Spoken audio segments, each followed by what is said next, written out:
So let's say I want to utilize a default template for this section. So over here, I have a custom made corner note template right here. And if I were to add in a paste right here, you can see that it reverts back to the old template. And I have to go to my templates again and click on corner notes. In order to make the corner notes my default template, I can simply go down over here onto my template menu. In order to access the template menu, you can simply go over to Paste Templates from the Insert menu bar and then select Paste Templates right here. So let me just click it to get it back.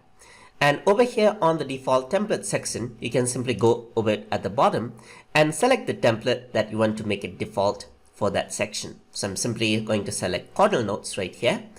And now that has been set as the default. So if I were to add a page, you can see that the new pages has the corner note setting as the default option.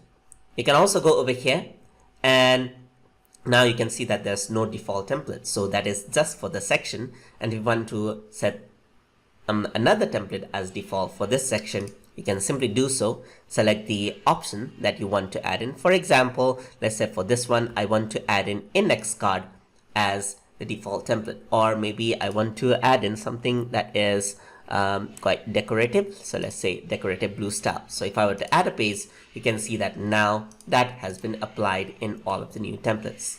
So that is how you can set default templates for each of the sections inside of Microsoft OneNote.